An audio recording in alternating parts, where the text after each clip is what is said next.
से तुम तक के आने वाले अपकमिंग ट्रैक में होने वाला है हाई वोल्टेज ड्रामा, क्योंकि अब अन्नू के पापा हो चुके हैं मिसिंग। जहाँ पे अन्नू के पापा पहुँचते हैं दुकान पे और मिन्नतें करते हैं कि उन्हें वापस नौकरी पे रख लें, लेकिन दोस्तों ऐसा कुछ नहीं होता है और अन्नू के पापा डिप्रेशन में आके घर से कहीं दूर भाग जाते हैं। कहीं ऐसा ना हो उनकी जान ही जोखिम में डल जाए, तो कहीं ऐसा ना हो कि अन्नू अपने पिता को ही खो दे। क्या करेगा आर्यवर्धन अन्नू के साथ, क्या दे पाएगा साथ अन्नू का इस मुश्किल घड़ी में? आर्यवर्धन अन्नू का देखना काफी ज्यादा एक्साइटिंग होने वाला है, क्योंकि अब आर्यवर्धन के सामने अन्नू के दिल की बात आने वाली है। जहां पे आर्यवर्धन रात भर ही ऑफिस में बैठा रहा, इस बात को देख अन्नू भी हैरान थी और वहीं पे वो आर्यवर्धन से कहती है कि आपने ऐसा क्यों किया है।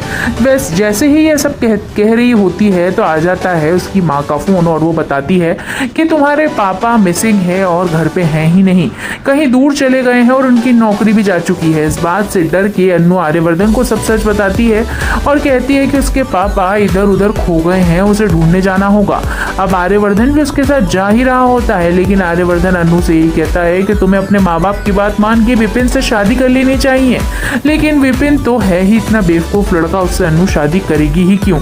वो तो आर्यवर्धन से ही प्यार करती है। लेकिन आर्यवर्धन से जब वो कहती है कि आप समझेंगे नहीं मैं क्या चाहती हूँ, तो आर्यवर्धन उसे यही कहता है कि मैं तुम्हारी सारी बातें समझता हूँ, मैं जानता हूँ कि तुम मुझसे प्यार करती हो, लेकिन तुम ये भी जानती हो कि हम दोनों के बीच में एज गैप कितना है। तुम्हारी तो लाइफ शुरू ही हो रही है और मेरी आखिरी कदम चल रहे हैं जीवन के।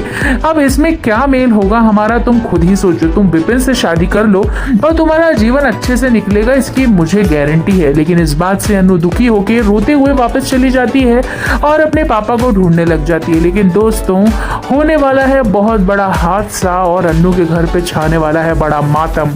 आने वाला अपकमिंग ट्रैक होने वाला है अन्नू और उसकी माँ पुष्पा के लिए बहुत ज्यादा चुनौतीपूर्वक। जैसे ही आर्य को पता पड़ेगा अन्नू के जीवन में हो चुका है बहुत बड़ा हादसा, वो दौड़ा दौड़ा अन्नू के घर जाएगा।